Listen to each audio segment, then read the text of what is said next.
and welcome to another edition of Writing on the Air. This is your host for this evening, Dillon McKinsey. In studio with me tonight is Francois Pointeau, and engineering for us and on the board, the fabulous Aaron Cornett. Our guest tonight is both an author and a pantomime. And you'll get to enjoy the author, but the pantomime you'll just have to leave for us. Yeah, we'll have to explain. Right now he's doing the Egyptian dance. This is Brad Whittington with Muffin Man. At 1:32 p.m. on Tuesday, Sheriff John Lawson was unexpectedly seduced into a battle to the death. It was more of a siege, really. On one side, the long and painful death of his body. On the other, the long and painful death of his soul. And in the middle, a sheet of butcher paper. On the butcher paper, Stella's beef ribs, 3 in number. 3, the number of completeness. 3 ribs, 3 states of matter, 3 blind mice, 3 dimensions, 3 stooges, 3 musketeers, 3-legged stools, 3 cornered hats, 3 days in the belly of the great fish, 3 days in the grave, 3 knocks on the ceiling, if you want me, but most of all, 3 ribs. At least once a week, John walked through Stella's door at 1:30 to savor the beef ribs and contemplate the divine unity of the universe. The event that had transformed his normally idyllic lunch into a skirmish of second-guessing and self-recrimination was his morning doctor's appointment, the one where he got the test results.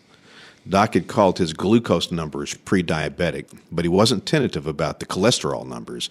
Off the charts was the most charitable phrase Doc uttered as he shoved a wad of prescriptions in John's hand. John had left the medical plaza on autopilot. He was through the line at Stella's and planted at the table before he connected the numbers on the paper in his pocket with the items on the butcher paper. He could eat the ribs and tap a nail into his coffin, or he could walk away, pick up a salad at Flo's, and drive a spike into his soul. John could understand it if he had a Dunlap gut, but he was long and lean and always had been, no matter what he ate. How could he have a 3-alarm cholesterol count? He toyed with the side dishes, working his way obliquely to the ribs like a ranch hand indifferently approaching a skittish colt. No sauce, just meat. The black pepper on them teased his nostrils. Then he heard his call sign on the radio on his belt. Everybody knew not to interrupt him on his lunch break, especially at Stella's. He set down a forkful of coleslaw and thumbed his radio. "What's up, Sam?" "Sorry, boss. I thought you should take this one. It's Cook Brothers." Protesters getting out of hand? They stormed the warehouse and barricaded themselves in the storeroom. John frowned and thought about this an extra second. Pastor Jackson? No, he's not on site. It's 2 of his people. He looked at the ribs. Hostages? No, sir. They're in there by themselves. Weapons? Injuries? No, sir. He considered finishing lunch first, but decided against it. You don't rush your way through forbidden fruit. You savor every illicit second. On my way, have Lovejoy meet me there. 10-4, sorry. John surveyed the virginal plains of his lunch, 3 untouched beef ribs lying parallel at an angle, half a cup of coleslaw, a small pyramid of fried okra, and the hollow circles of a few slices of red onion. Arrayed on the shiny side of a scrap of butcher paper, it looked like barbecue hieroglyphics. He could probably encase it in lucite and sell it to the Museum of Modern Art in New York for half his annual salary.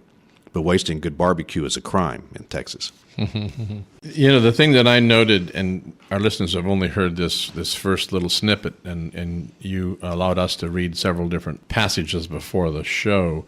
But the thing that struck me was, for lack of a better term, what I would call mystical mendacity. That is, you take something like these ribs, right, and you superimpose it on or with the mystical, the other. How did that come to you? The segments that I have read, you do that repeatedly. There is a certain ineffable thing going on here. And I don't want to force you to give away the concept here is that he starts hearing voices from a muffin. Right. So this goes throughout the book. He's hearing stuff from the muffin, and he's like, "Am I going crazy?" Or but the muffin is telling him things. So it's kind of embedded in the book. This kind of otherworldly, mixed in with the mundane. Right. Yes. And then the conversation though I believe it was with his mother, great believer in these sort of. She's got a syncretic a spiritual worldview. So Yes. she takes stuff wherever she can get, the Buddha, the Yeah, Dalai yeah, Lama, yeah. Mhm. Jesus, The stars. horoscopes, astral projection. She just, Right. it's all Right. fine with her. Yeah. And so there's a good bit of, as I sensed it anyway, a good bit of tongue-in-cheek with the central character with all of this as well, which works very well because from what I could gather, it wasn't clear how he was really viewing this,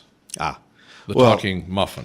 Therein comes Like- in the rest of the story. Yeah. He views it with concern because his father's bipolar. How do you, when you're writing, manage? Well, let me start with a different question, and we'll come back to that. I want to know eventually how you keep those two happening as their own storylines, and yet make them relate to each other. But before that, when you are writing a story like this,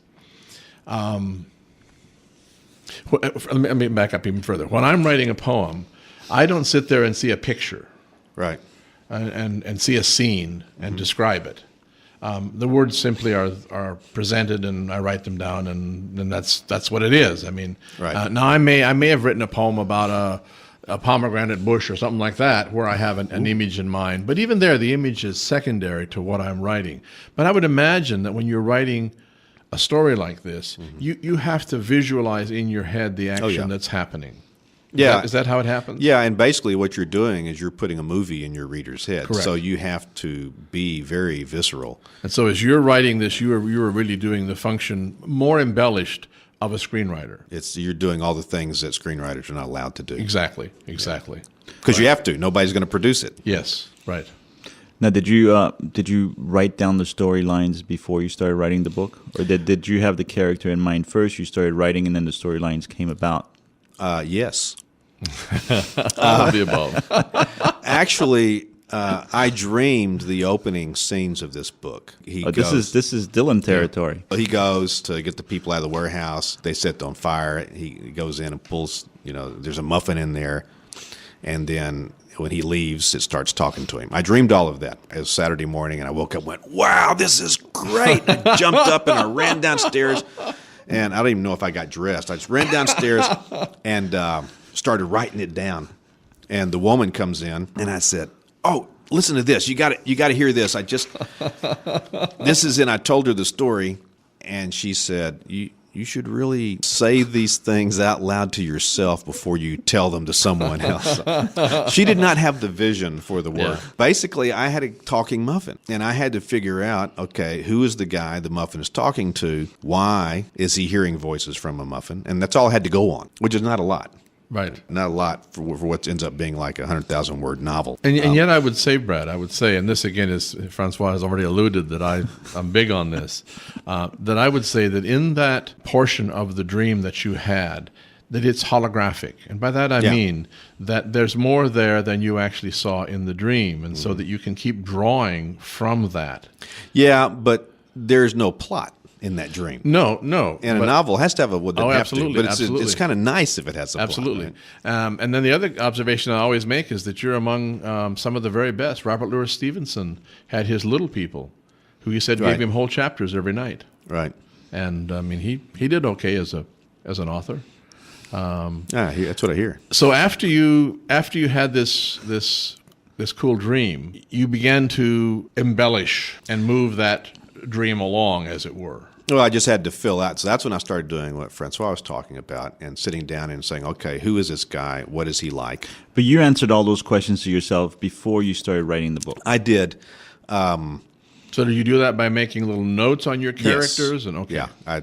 You use software to do that, or just your own little system? I just use Microsoft Word. Okay. Or I do a lot of writing, and at the developmental stage, I do a lot of writing in a notebook by hand. Well, yeah, I had to figure out, okay, who are all the players, what's going on, what's going to happen. So you knew where the story was going before you started writing. You knew the ending. Well, I spent about 6 months figuring that out. Yeah. We've got But I still didn't know the ending. It was delightful having you back, Oh, and shucks.